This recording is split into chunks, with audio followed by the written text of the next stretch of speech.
Okay, so next we come to the topic of operations on graphs. Just like we can operate on two sets to create a third set in several different ways, the same thing can be done with graphs. So let's start by considering two graphs and see what type of operations we can define. Let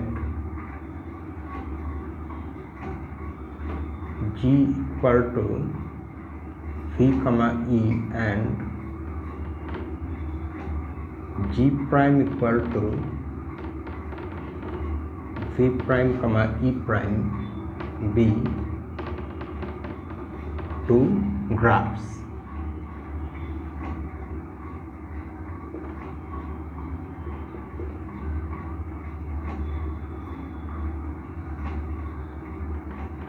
We define the union of G and G prime by this G union G prime. The notation for union is the same notation that we have when we take the union of two sets. So here what we do, we take the union of the vertex sets and we take the union of the edge sets. Quite straightforward. And just like that,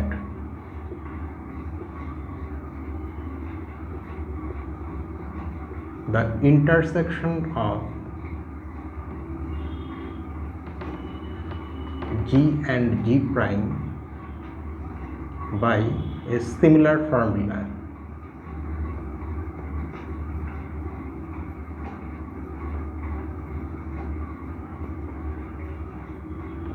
E intersection E prime.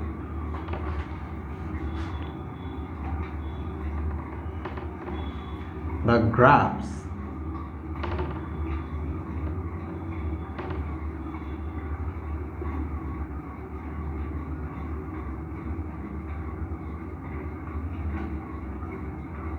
G and G prime are said to be disjoint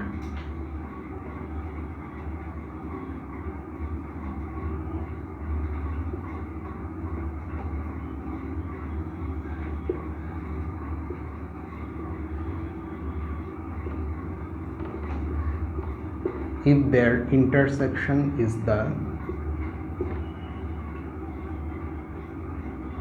empty graph, that is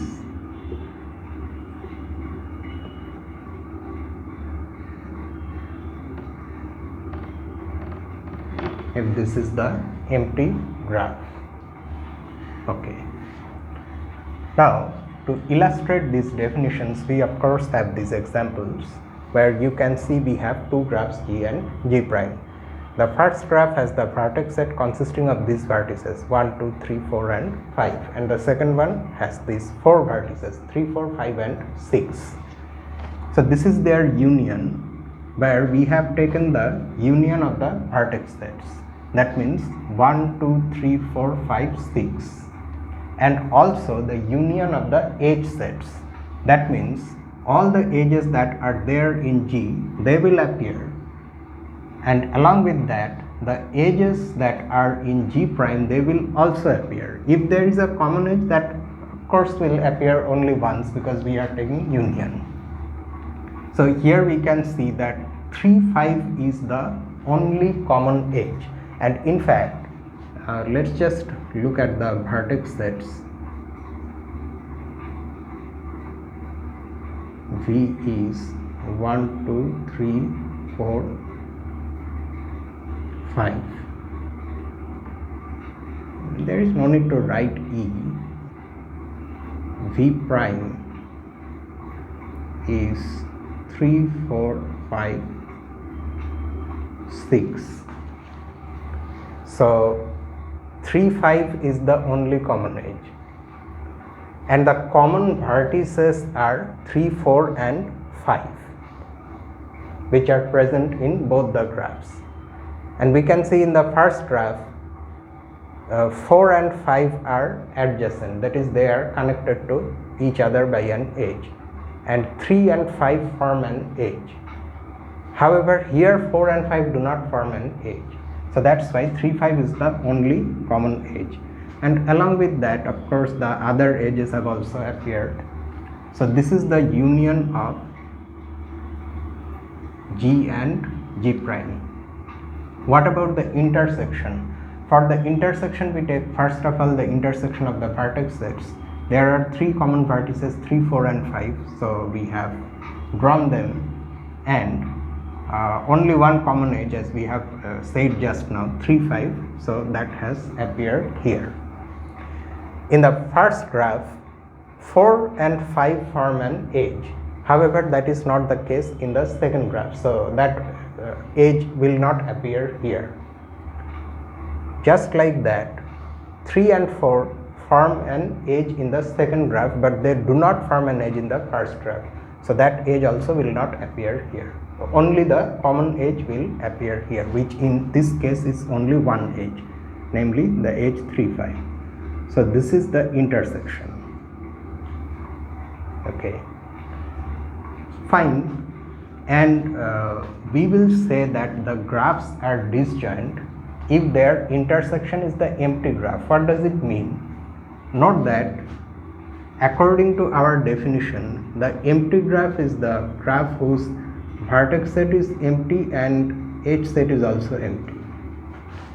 Okay, if we just suddenly look at it without thinking much about this equation, it just seems like the empty set, but that's not the thing. You see, when we operate on two graphs, the result has to be a graph, unless the operation is something quite special. Okay, for example, like the dot product of two vectors, where the result is not a vector, it's a scalar. So unless the operation is some such special operation, in ordinary normal operations on two graphs, the result is always a graph. So this is a graph and it's the empty graph. Now when does this happen? When are two graphs disjoint?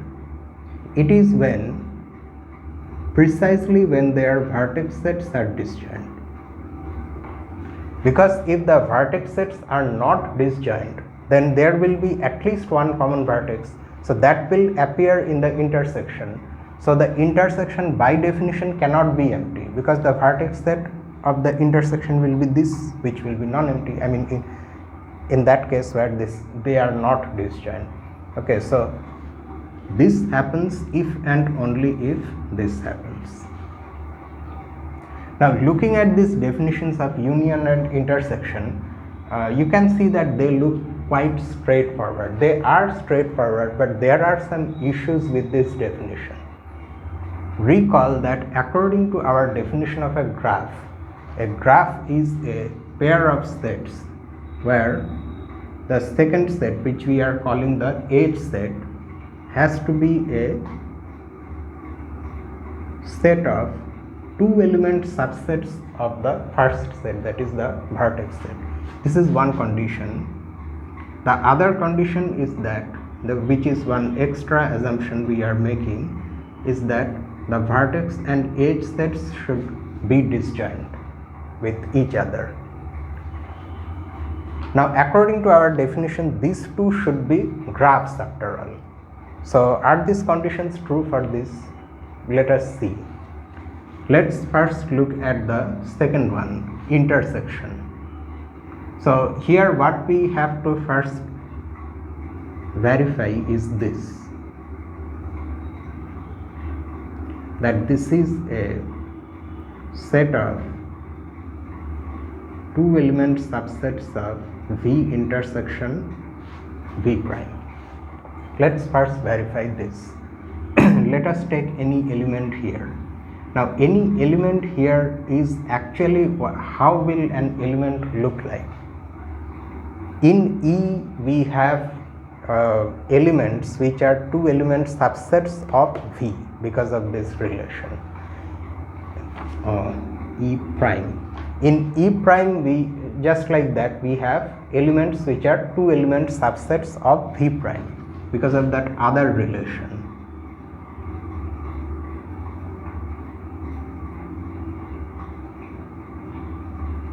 So that means after all they are two element subsets, that is each element in this set, in this intersection, is itself a set that has two objects. So it looks like this, where x and y are distinct objects. So let this be any element in this. Okay, so then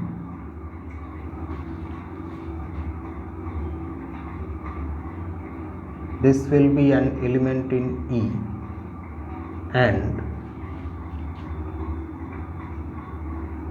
this will also be an element in E prime, because this is just ordinary intersection of two sets. Now what does it mean when we say that this is an element in E? One consequence of this relation is that x and y are vertices that are coming from V, because that's how this becomes a two element subset of V.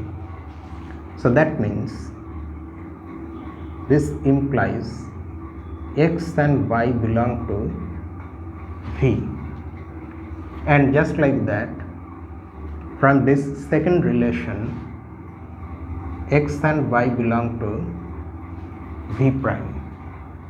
So ultimately what are we getting? If I continue from here, x and y are both elements in V as well as V prime. So both of them are elements in V intersection V prime. So if these are elements in V intersection V prime, then this becomes a two element subset of V intersection V prime, that is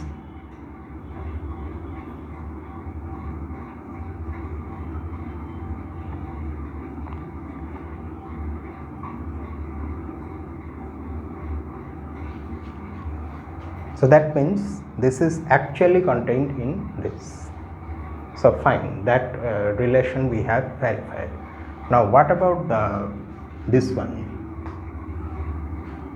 Let's directly calculate the intersection for this intersection graph.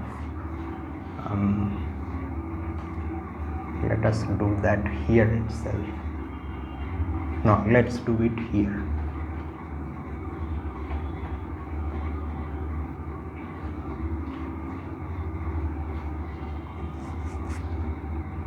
So we have to look at this intersection.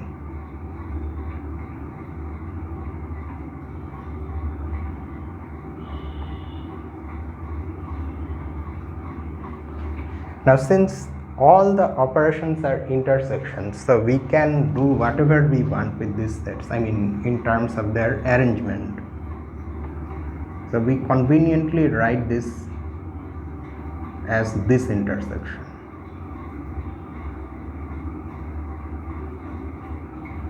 Since G and G prime themselves are graphs, both of these intersections are empty, and hence this is empty. So the intersection of two graphs, according to our definition, is actually a graph. But unfortunately the same is not true for union. Let us see a problematic case. There is no problem with this relation. I mean, if you want to show, say for example, that this is a set of two element subsets of this, what you do, you just repeat the calculation with union in place of intersection, and or in place of and, so that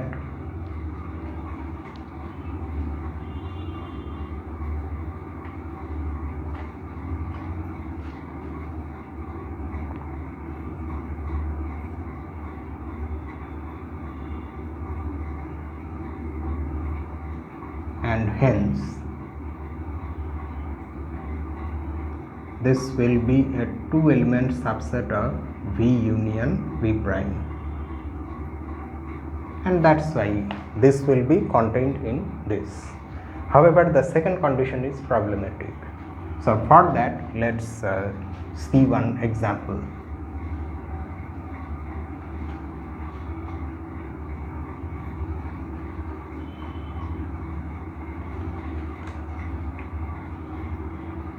And the example that is coming to my mind is this.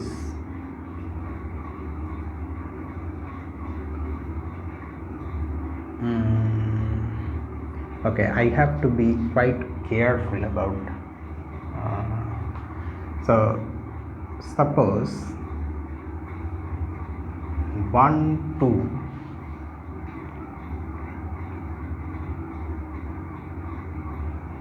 let us join 2 and 3. Okay, so this is one graph G which has 3 vertices 1 2 and 3. 2 and 3 form an edge, and we consider another graph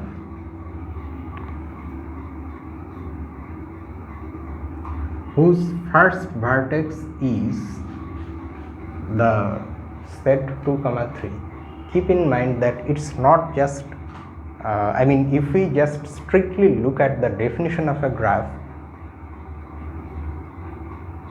its vertices can be any sort of objects, because the vertex set, the only restriction, no, we don't really have any restriction on the vertex set. What I'm trying to say is that the types of objects that we allow to be vertices of a graph are not restricted in any way.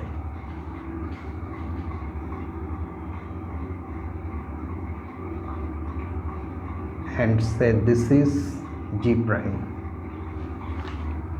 Now, is it okay that these are two graphs? Let us see. First of all, there is a vertex set, fine. And what is the edge set?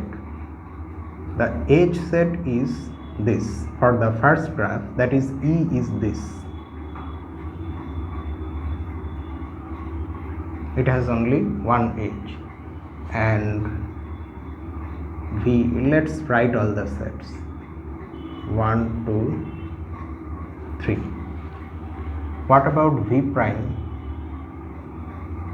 V prime is the set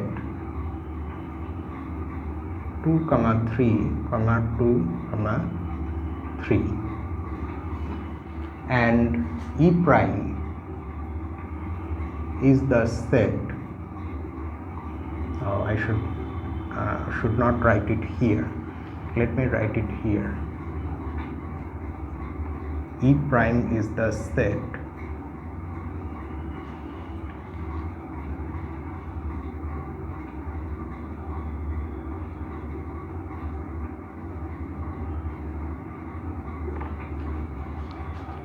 okay. Now G is a graph, there is no doubt about that, because V and you see the only element in E is a two element subset of V. What about V prime? The situation is slightly more complicated here. However, let's just go through it carefully.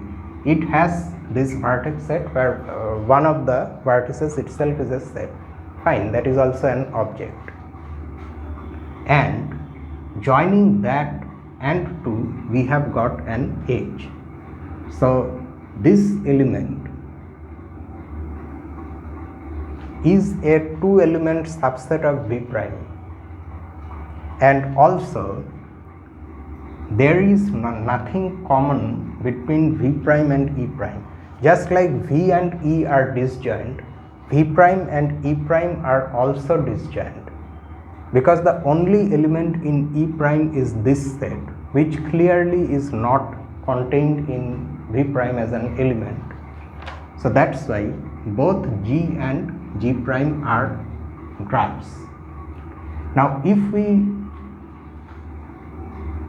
literally apply the definition of union, then what do we have?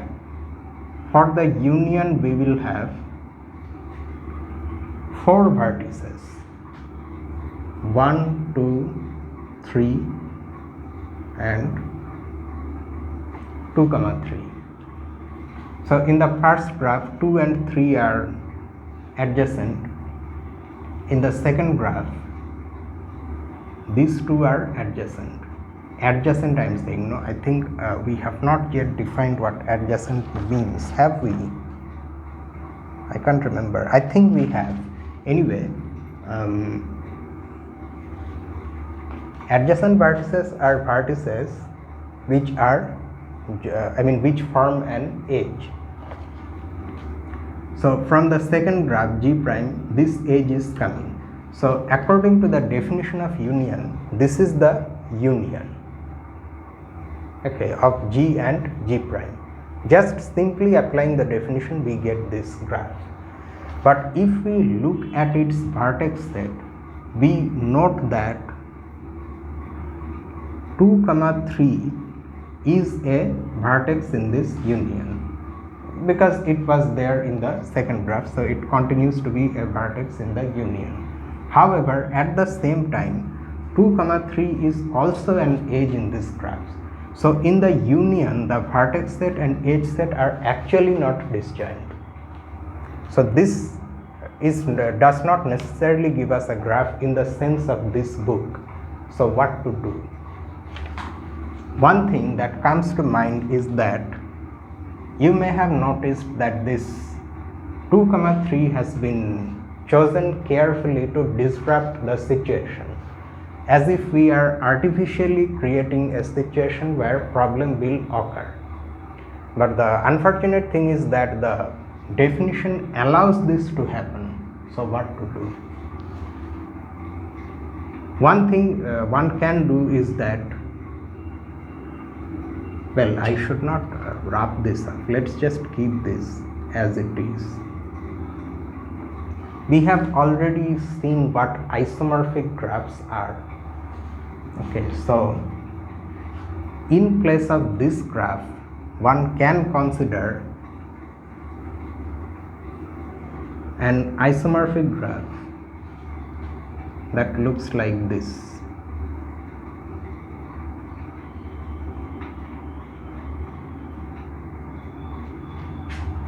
So we are calling this vertex 4. You can think of these 2 graphs as actually different, strictly different. That is because their vertex sets are not the same. The vertex set of this graph is this, whereas the vertex set of this graph has again 3 objects, 2, 3 and 4. And as sets, these 2 are not equal, strictly speaking. So this is a different graph and it is isomorphic to this, which is clear. The isomorphism will map 2 onto 2, 3 onto 3 and 4 onto this. Okay. Now what you do, since isomorphic graphs are not considered to be different, they are in fact the same. So instead of taking the union of this one and this one, you can take the union of this one and this one, and you will see that that does not create a problem. Let's just see how that does not create a problem. I mean, if we actually draw a representation of the graph, 2, 3, say this is 1.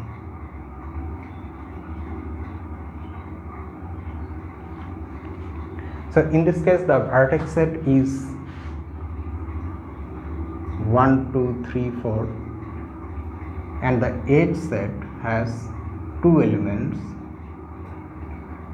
2, 4 and what is this, 3, 2, 3. So in this case the vertex and edge sets are actually disjoint. Either you can view a union like this, or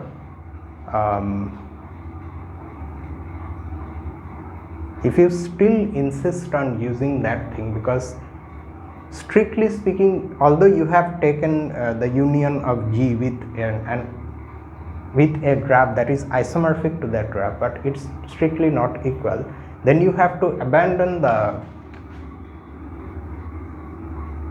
condition that the vertex and edge set should be disjoint. Okay, you have to abandon the condition, and that is just because of the fact that it's not strictly always true. Okay, but the main point here is that that type of strange situation, you see, the general thing here is this type of strange situation does not occur so often that it will create a problem. You see that I had to carefully create the situation so that this condition is not true.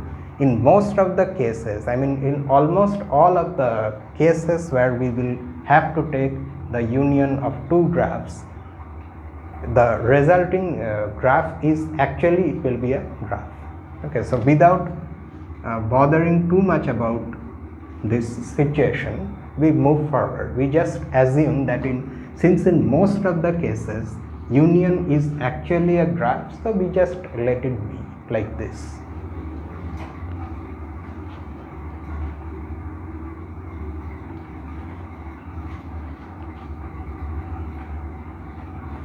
So we have got union and we have got intersection, and also when two graphs are said to be disjoint. Okay, next, if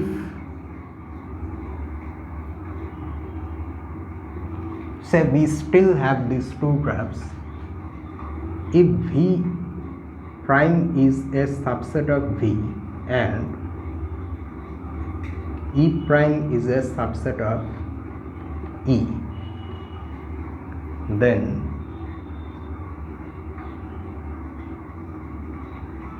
we say that G prime is a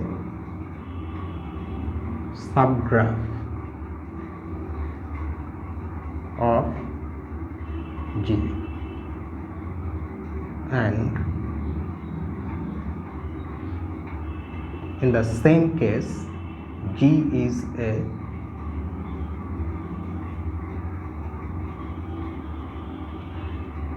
supergraph of G prime.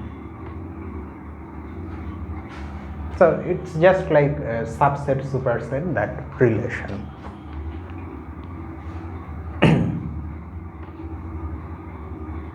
And we write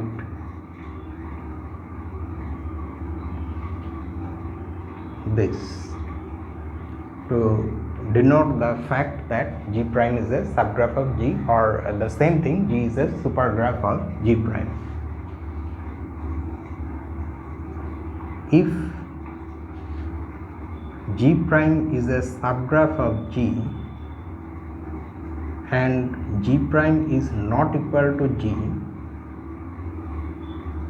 then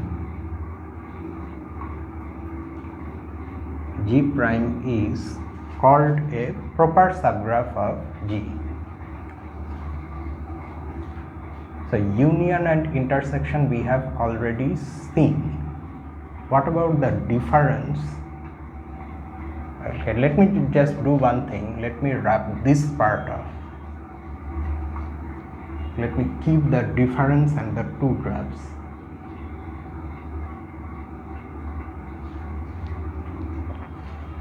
Then G prime is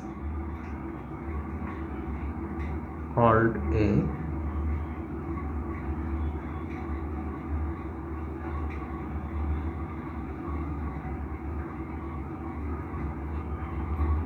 proper subgraph of G. Usual thing.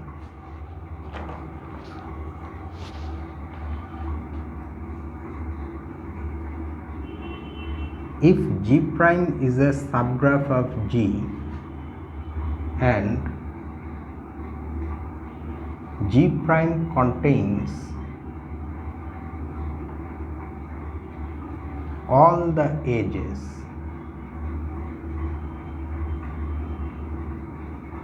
xy belonging to G such that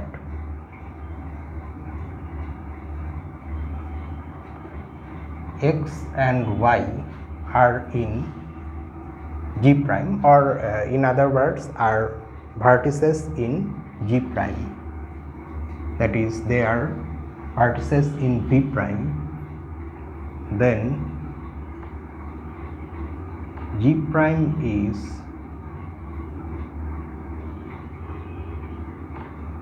said to be an induced subgraph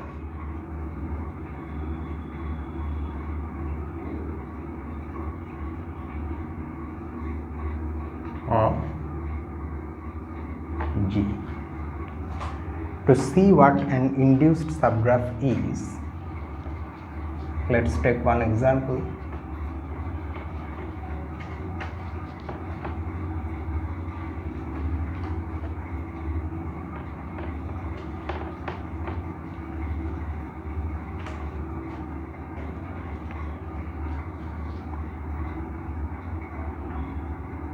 Yes, we can actually take this example itself.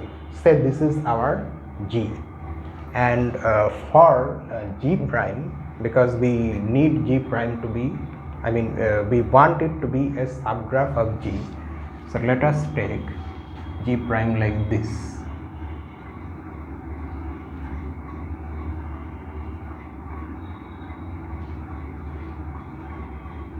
Say the vertex set of G prime consists of these four vertices 2, 3, 4 and 5, which is a subset of the set of these vertices. We have removed one. Okay, so that it is a proper subgraph. And what about the edges? Okay, now G prime has to be a subgraph of G, and such that G prime contains all the edges xy in G in the original graph whose end vertices are in this new vertex set. That means if we look at the original graph has edges. Say the original graph has 1, 2, this edge. Are 1 and 2 both vertices in this graph? No, only 2 is there, 1 is not there at all. So for that edge we don't have to think anything. But if both the vertices of, both the end vertices of some edge are still present in this new graph, then that edge also has to appear here. In other words, it's like we have removed one, whatever else is left, they have to be there in the subgraph. That means since 2, 3 is an edge in this graph, 2, 3 belongs to G, and 2 and 3 belong to the vertex set of the new graph G prime, okay, which is V prime. So 2, 3 again has to be an edge in the new graph. Just like that, 2, 4, 4, 5 and 3, 5. 3 and 4 originally were not adjacent, so here also no edge will come from them. So this is an induced subgraph of G, this G prime. However, if we consider, say, again on the same vertices, this subgraph, this is also a subgraph of G, no doubt about that, because the vertex set is a subset of the vertex set of this graph, and the edge set is also a subset of the previous edge set. But it's not an induced subgraph. That's because 3, 5, for example, is an edge in G, and 3 and 5 are here in the new vertex set, but 3 5 is not an edge here. So this is induced, and if we want to call this a G double prime, this is not induced. So induced means we will continue to have as many edges as we not just as many edges, but the edges that we previously had as much as possible. This edge has to go because one of its end vertex has gone. Whatever else is available, they have to be here. So that is the idea of an induced subgraph.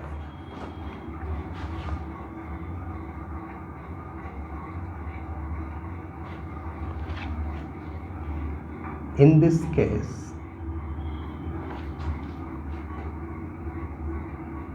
we say that V bar induces or spans G bar.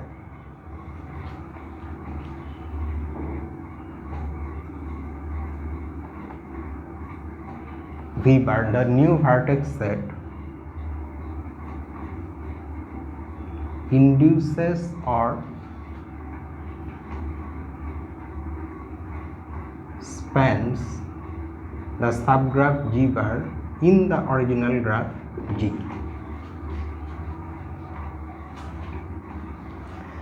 And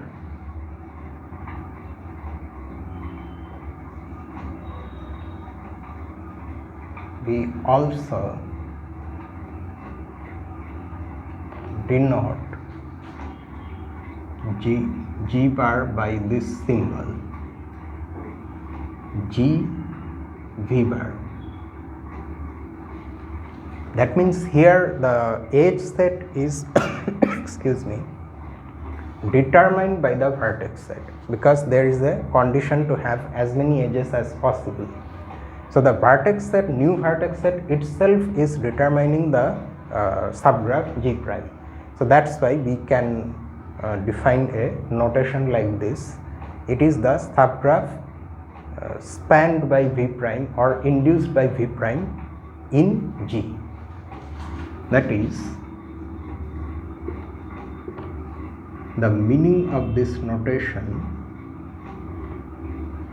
is just the graph G prime.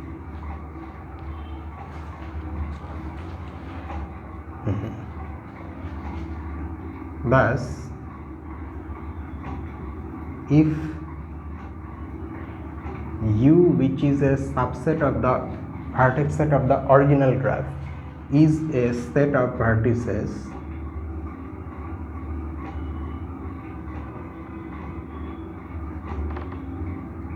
some vertices are there, it may or may not be equal to V, then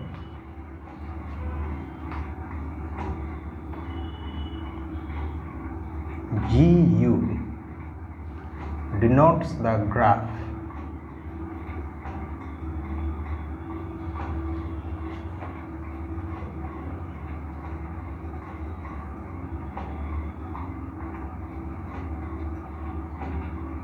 on U. On U means the graph whose vertex set is U, whose edges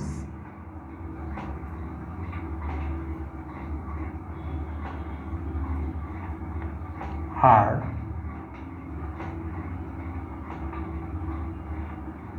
precisely the edges of G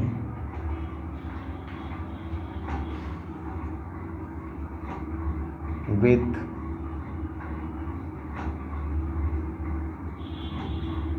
both of its endpoints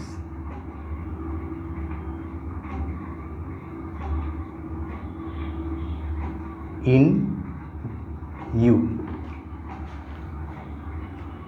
For example, this G prime is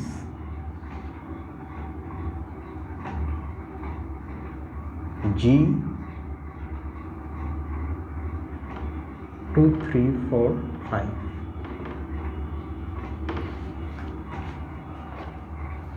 So that means it is a graph whose vertex set is this, that is, it is a graph on this set whose edges are precisely those edges of G, both of whose n vertices are in this set. The n vertices of this edge 1, 2, both are not in this set, only 2 is there, so that will not appear. Okay, others will appear.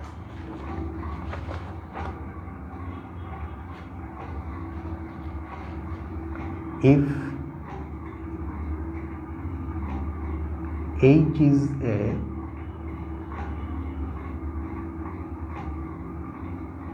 subgraph of G,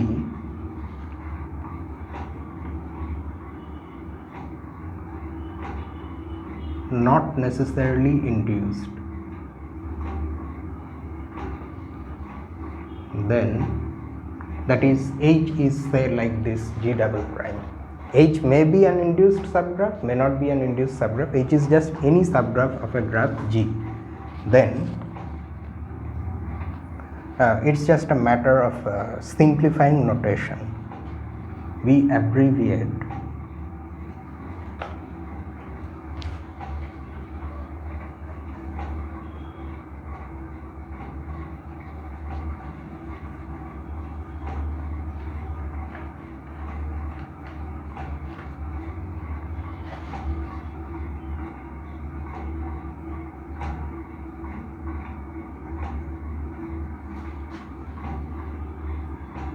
the graph induced by or spanned by the vertex set of H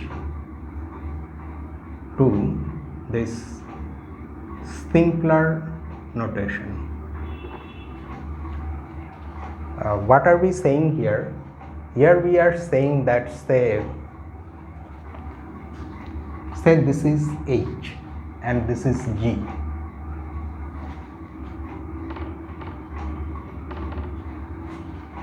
Then the vertex set of H is automatically, since H is a subgraph of G, the vertex set of H will be a subset of the vertex set of G. So that means you can in fact consider the graph induced by that vertex set in G. Okay. Now, according to the way we are denoting that induced subgraph, that is precisely this. However, we decide to not write this much. We will remove V and we will just simply write GH. For example, if you look at this particular example, then this is equal to GH, this graph. Okay, so if you consider one graph, one subgraph in a graph, and then consider the induced subgraph induced by that graph, or more precisely by the vertex set of the subgraph, then you are just supplying the missing edges, that's all. Okay, you are not introducing any new vertex. The vertex set continues to be the vertex set of the original subgraph, but maybe you need to add some more edges. If the original subgraph itself is induced, then this will be equal to H. Okay, otherwise it will be H will be a proper subgraph of the induced subgraph.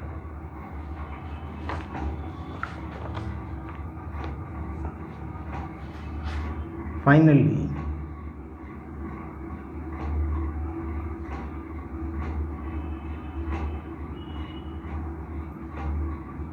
if V prime is equal to V, then G prime is called a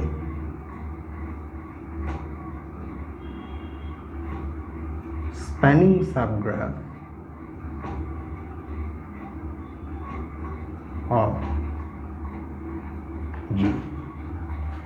For example, if this is our G, then this will be a spanning subgraph of G. I need ink.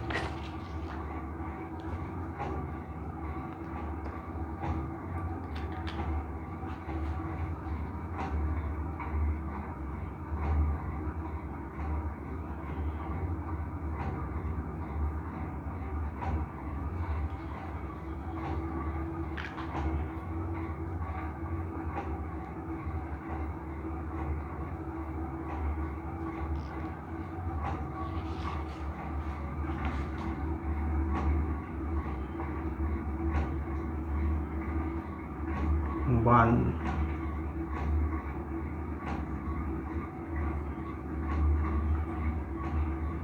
two, three, 4, 5. This is a spanning subgraph of this. In a spanning subgraph, the vertex set should be equal to the vertex set of the original graph. We are not saying anything about edges. The edge sets may be equal or may not be equal, whatever the case is. If this is true, then we will just simply say that the corresponding subgraph is a spanning subgraph of G.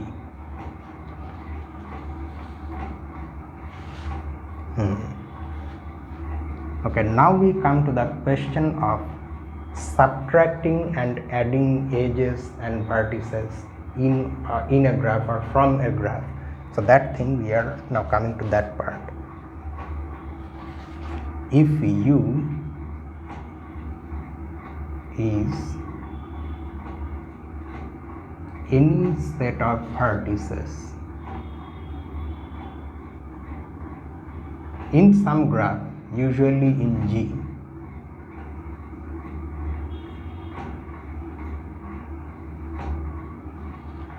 then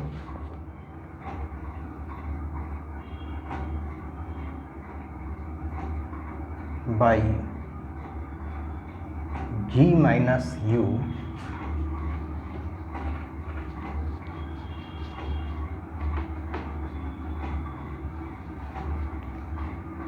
for these other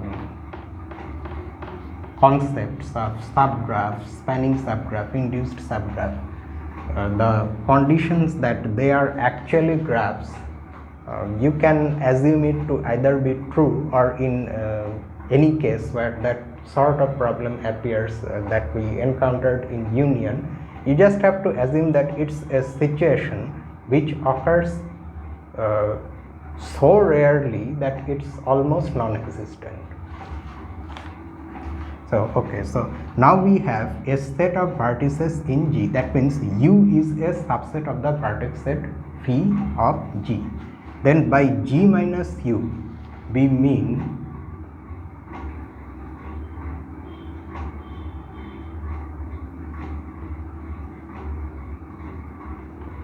the subgraph induced by V minus U in G, or the subgraph spanned by V minus U in G. In other words,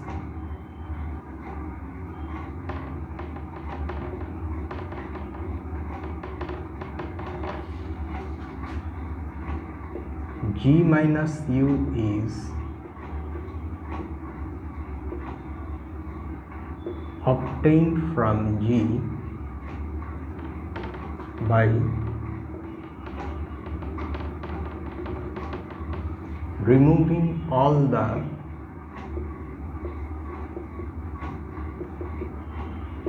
vertices in U and all the edges incident on those vertices. For example, we still have not come to that stage where we can say something about G minus G prime. Okay, let's move forward. Deleting all the vertices in okay, not necessarily all the vertices in just U, but U intersection V.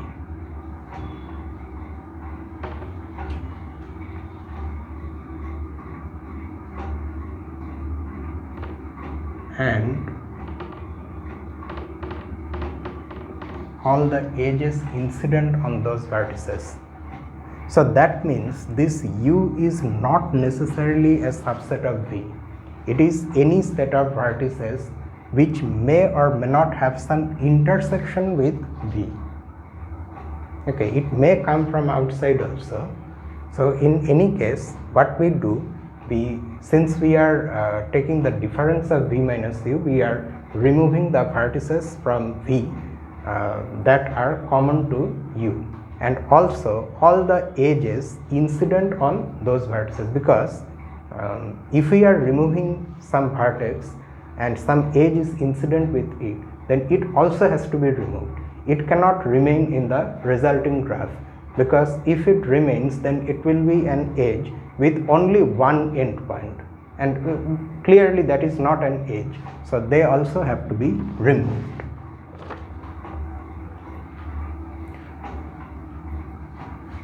Okay, now a few words about the notation or simplification of notation. If U is having only one vertex, is a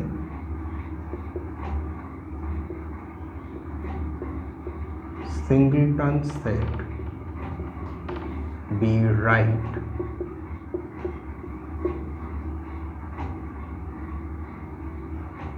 G minus V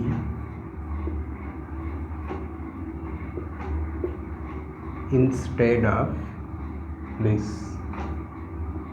That is, as far as we can simplify the notation, we are simplifying.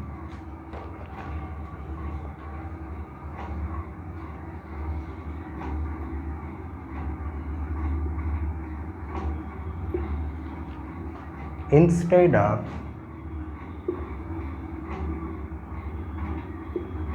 G minus V of G prime, say in place of U, which is a set of vertices that we are removing from G, in place of that U turns out to be the vertex set of some other graph.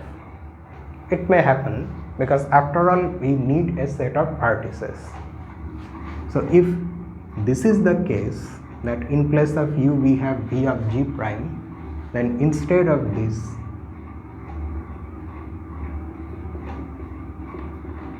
we write G minus G prime.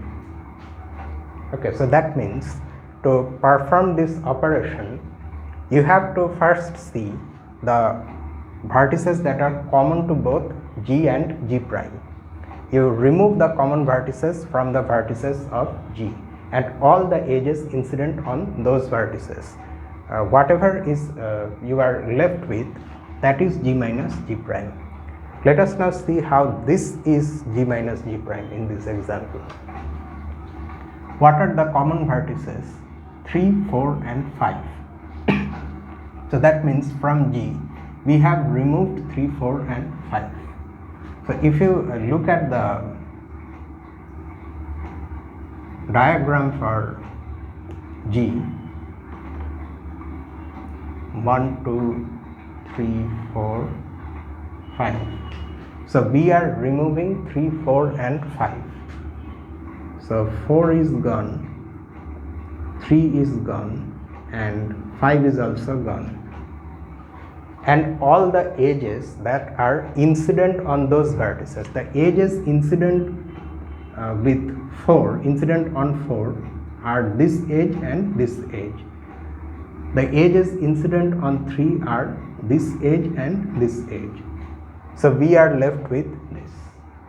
Okay, so that's how we can, that's how we in fact have an operation where we are taking the difference of two graphs, just like we take the difference of two sets.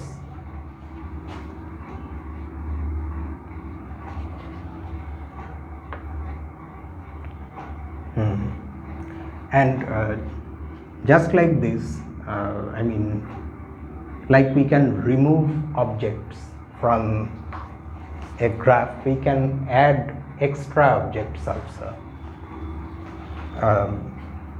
first of all we can add an extra edge. We can add extra vertex also, but that just amounts to taking union of G with something else. For a subset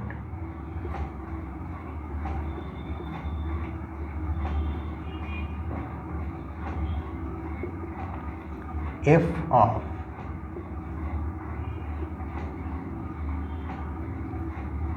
V2, we write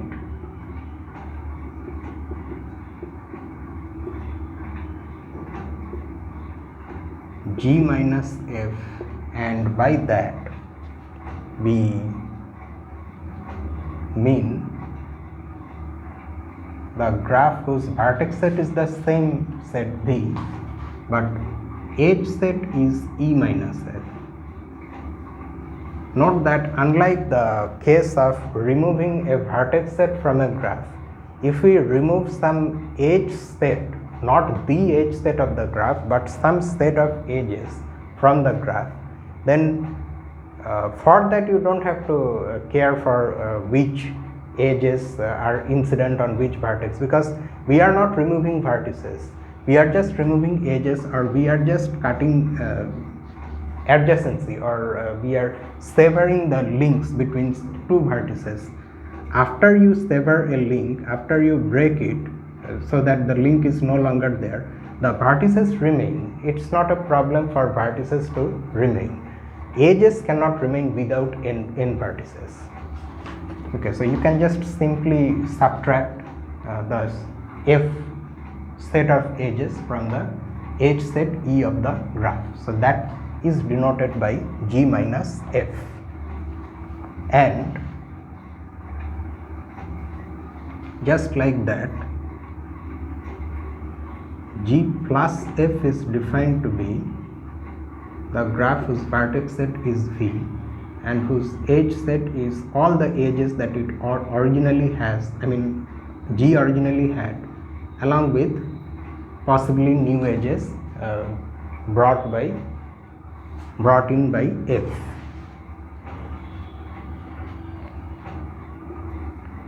As above,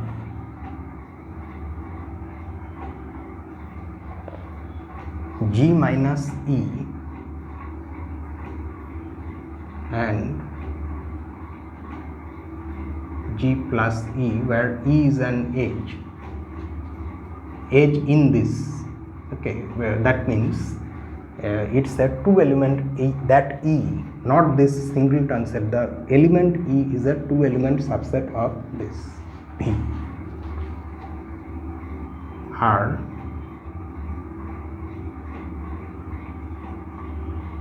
denoted by G minus E and G plus E respectively.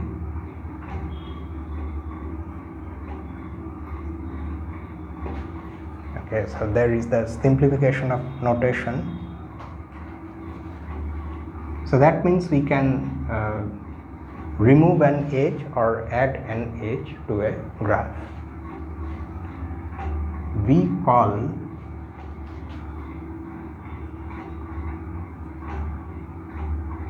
a graph G edge maximal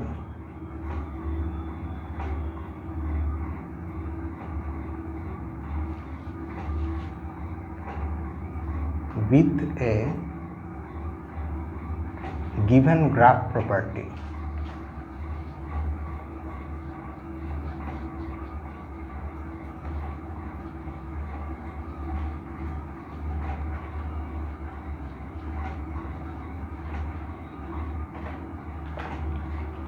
With a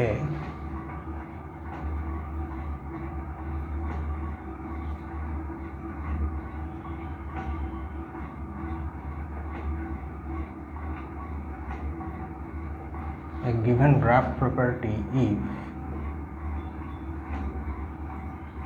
G has the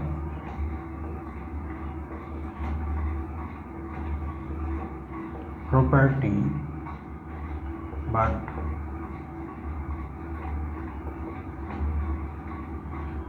graph g plus xy has the property where xy is not an edge in the original graph G, or in other words, where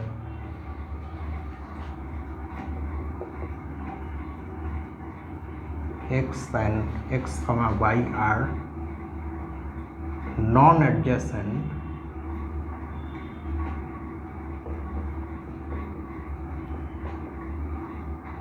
vertices in G. For example, say you have a graph on 4 vertices.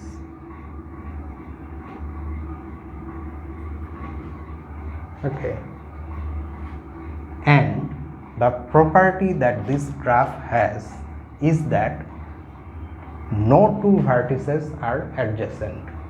With respect to that property, this graph is edge maximal because the graph itself has that property, but if you add any edge, say you add the edge to 4, then this that property is now broken. It's no longer satisfied by this resulting graph. Here, not if you arbitrarily take 2 vertices, they are not adjacent, that is no longer true. 2 and 4 are adjacent. So in that sense, the previous graph, that is this graph, is edge maximal. It's just a very trivial and silly example of edge maximality, but just for the sake of explanation, just for the sake of understanding the concept, what edge maximality is. There are better examples, of course.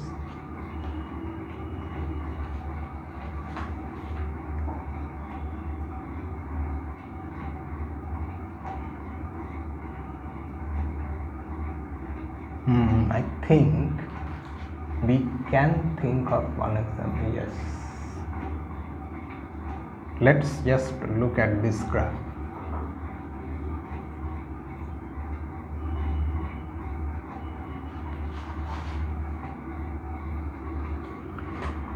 In a graph, we call a subgraph a cycle. These things will come later, but just for the sake of this example, let's look at the definition of a cycle.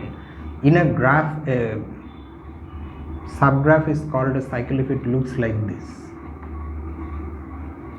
That's a very vague and simple way of saying this, where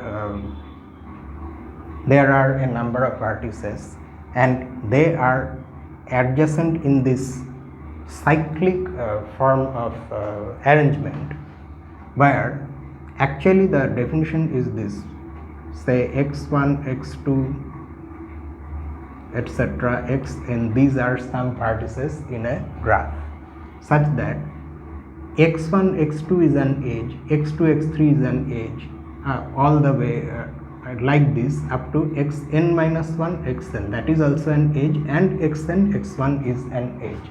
Then such a subgraph is called a cycle. Now, this graph has the property that there is no cycle. Such graphs are called tree. Okay.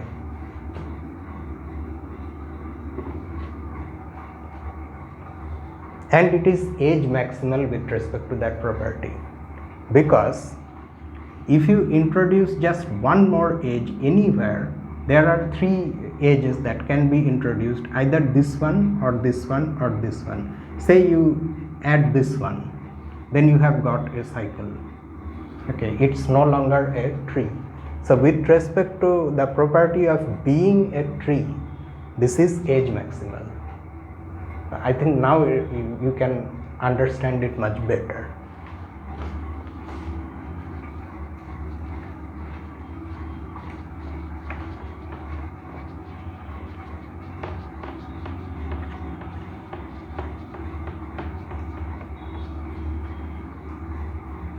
Similarly, you can define edge minimal also, I think, although here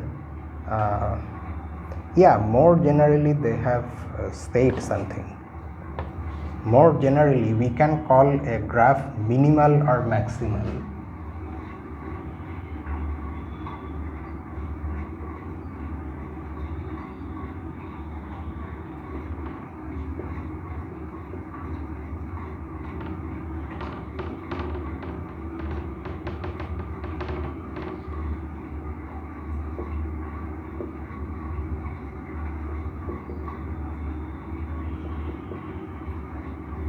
Minimal or maximal with respect to some property, with some property.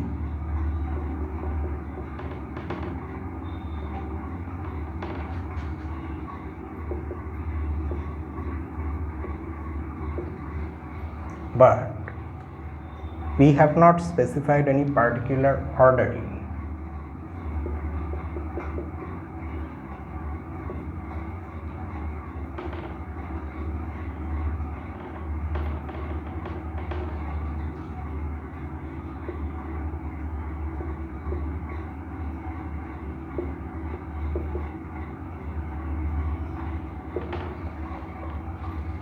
We are referring to the subgraph relation.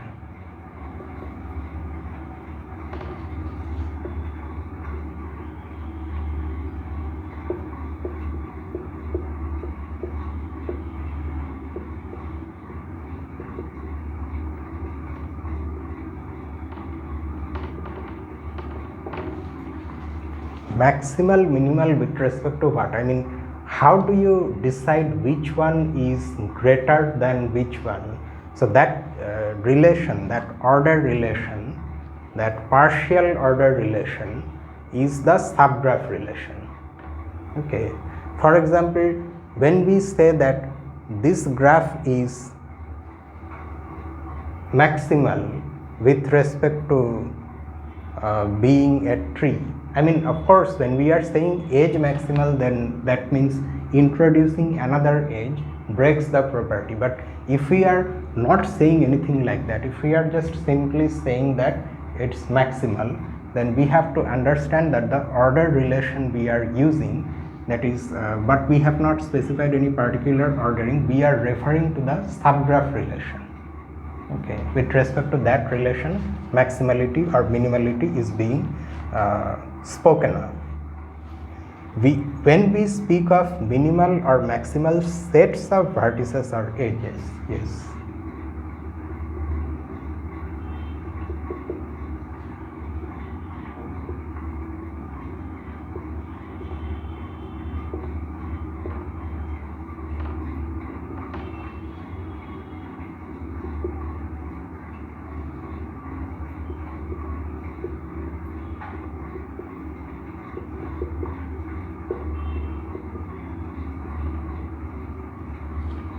Vertices or edges, the reference is simply to set inclusion.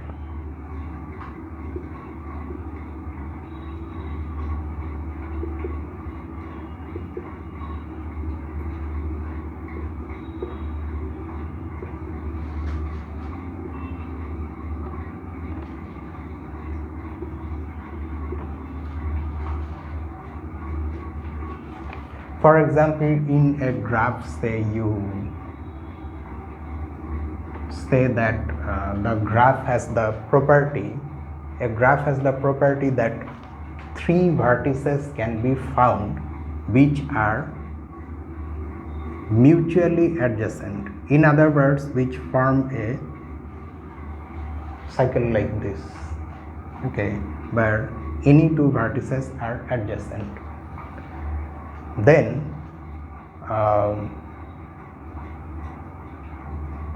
okay, so there is such a graph. Then what I was trying to say, if this is my property and I am saying that a graph is maximal with respect to this property, then that means, no, I cannot say this is maximal with respect to this property, but I can say it is minimal with respect to this property. Then if I remove any edge so that the edge set now becomes smaller, then the property is broken. So that's what the author says, when we speak of minimal or maximal sets of vertices or edges, just the set, not the entire graph, then the reference is simply to set inclusion. That is, it is the, say we are saying that E is the edge set of some graph, and we have a subset E prime of E, okay, which has some property, and with respect to that property E prime is minimal. Then by that we just simply mean that we will not be able to find another subset E double prime which is a proper subset of E and also has that property. Okay, so in this whole thing, in saying all these things, the relation, order relation we are using is set inclusion, and these things will become clear when we continue getting minimal, maximal, this and that. So then only these things will become much more clear. Just by looking at the definition, it's not entirely clear immediately.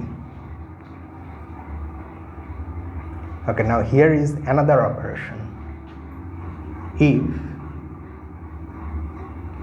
G and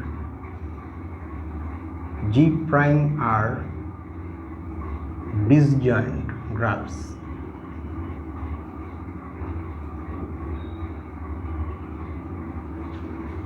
that is their intersection, they have no vertex in common. That's what disjointness ultimately comes down to.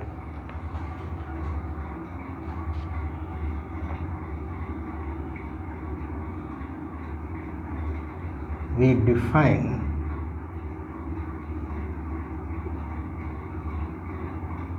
the graph G star G prime to be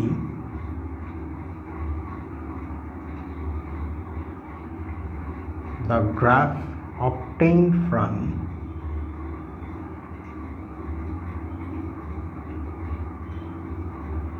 G union G prime by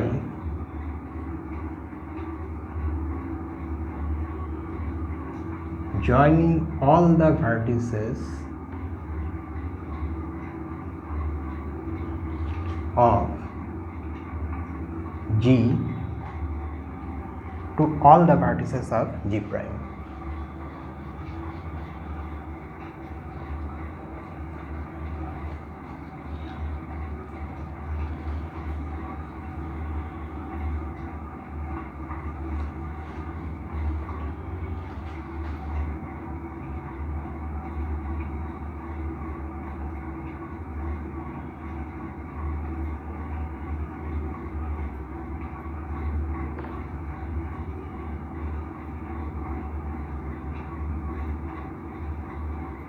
For example,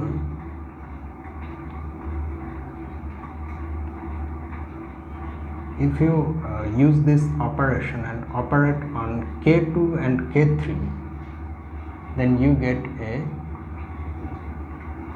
K5. It's like this.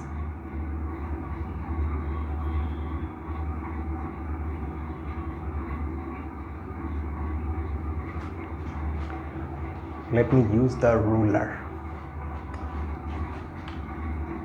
Say this is K2. K2 means there are two vertices and they are both, they are adjacent to each other.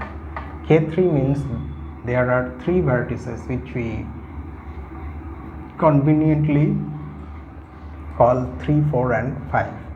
And here also any two vertices are adjacent.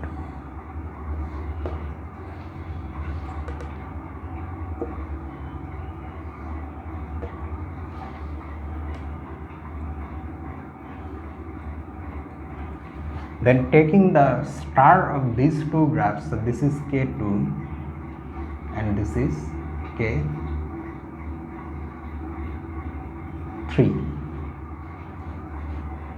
It means we have to join all the vertices of K2 to all the vertices of K3. That means 1 has to be joined with 3, 1 has to be joined with 5, and 1 has to be joined with 4. Similarly, 2 with 3, 2 with 5,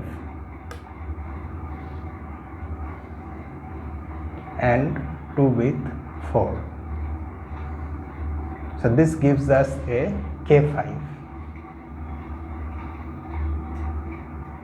where any two distinct vertices are adjacent.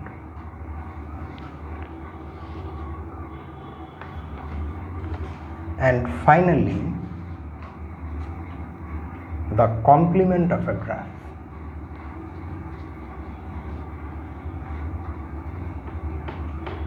But after the complement also there is something else. Okay.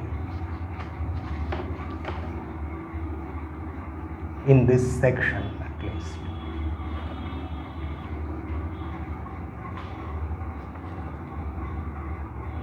They are denoting the complement by G bar. Okay. Let G equal to P, E be a graph.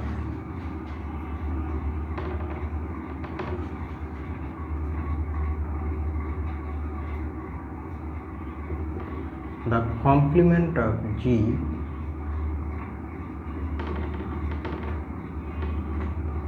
denoted by G bar is is defined to be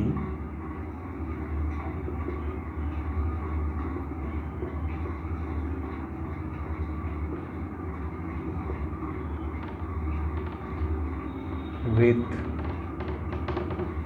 vertex set V. The vertex set of the complement is the same as the original graph.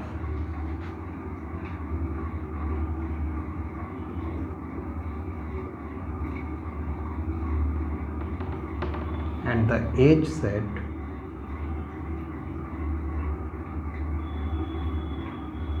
this.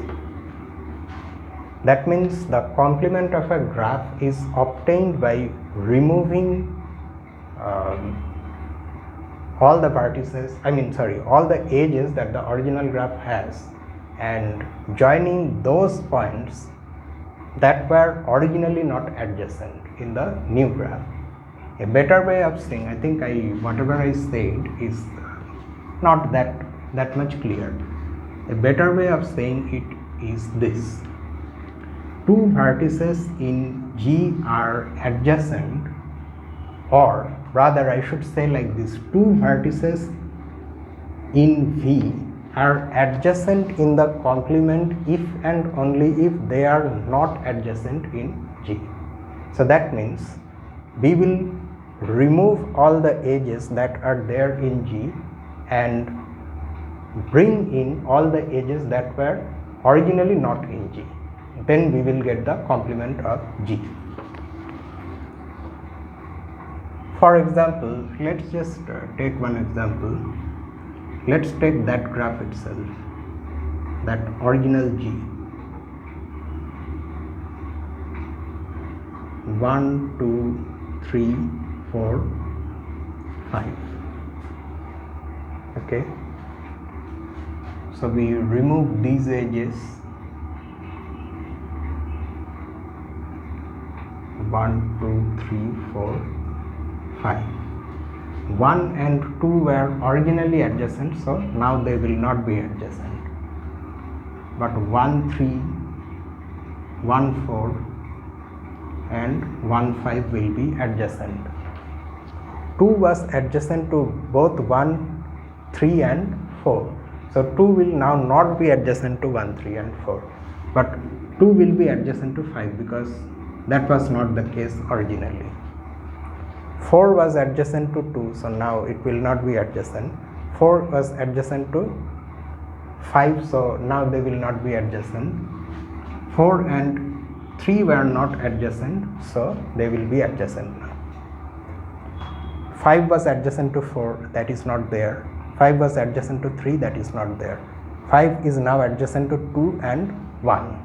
Okay, and finally 3 2 and 3 5 were there, so now they won't be there. 3 1 3 4 and 3 5. 3 1 3 4 and oh no, 3 5 originally was there. Okay, so this is the complement. If this is G, then this is G bar. Note that the complement of K5, say, is just this graph.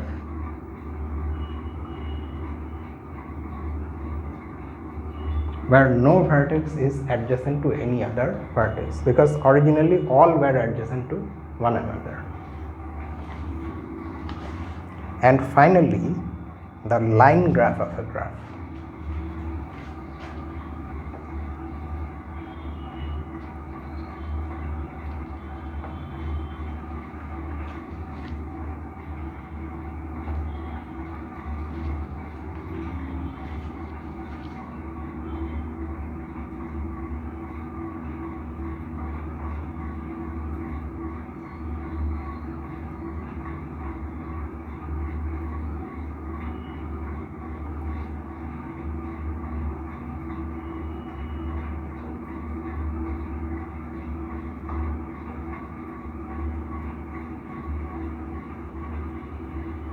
Is the graph with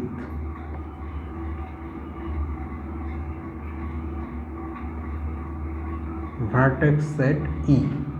That means here the edge set of the original graph is itself considered as a vertex set, and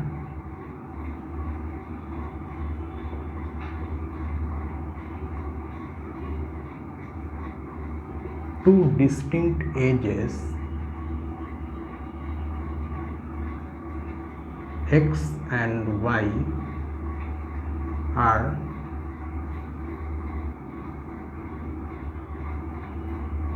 defined to be adjacent if they are adjacent in G as edges.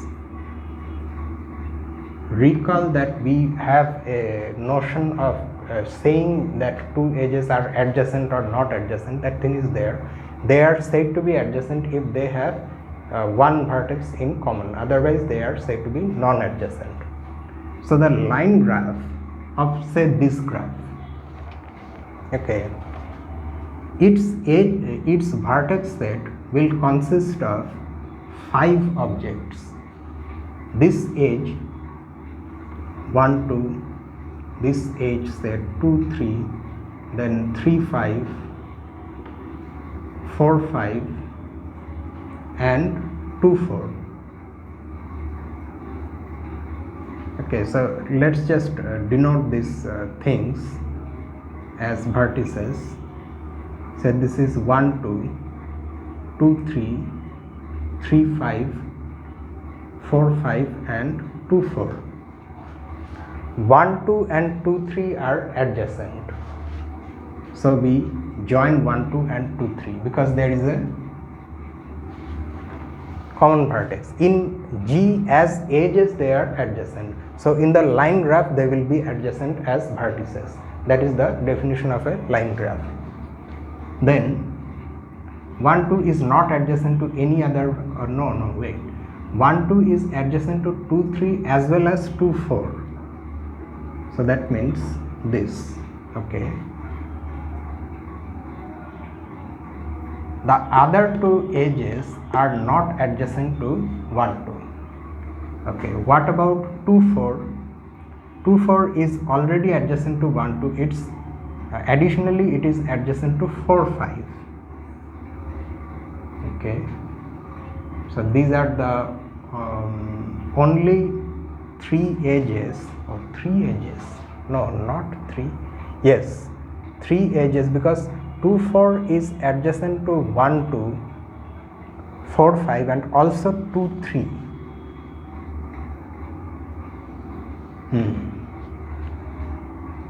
Okay, so we have taken care of 1 2 2 4. Then what about 4 5? 4 5 is adjacent to 2 4. We have already joined them, and also adjacent to 3 5. Yes. Then 3 5. 3 5 is adjacent to 2 3 and 4 5.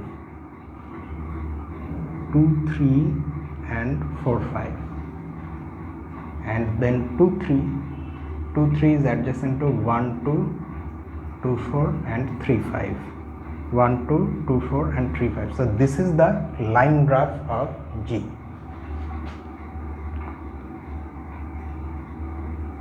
The line graph of G is denoted by L of G.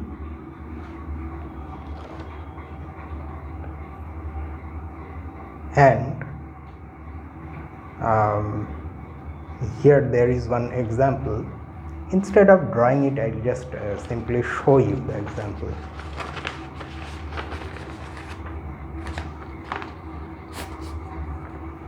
This is one graph which, according to what we have seen, is a cycle. It's a 5 cycle. It has 5 vertices, so it's a 5 cycle. Its line graph, is it line graph or complement? No, I think it's not line graph, it's complement. Yeah, this is the complement of G, and it turns out to be isomorphic to G. That's a fact which can be proved. So this is an example of a graph whose complement is isomorphic to the original graph. Here this section ends. After this, in the next section, the author defines degree of a vertex, average degree, maximum degree, minimum degree, those things, and there only we will have results. We will start having results. We will have statements, we will prove them, interlink the notions with meaningful and interesting results, and after that the things will become more and more involved. Only at the end of the entire chapter do we have all the exercises. So we will look at them ultimately when the time comes. So with this I end this video.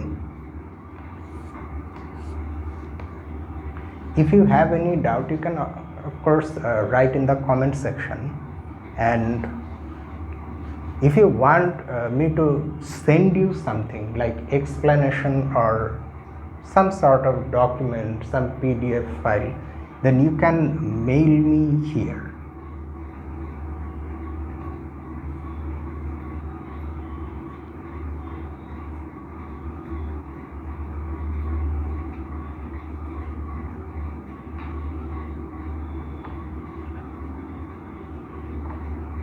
So that I get your mail ID and I can send you whatever you want.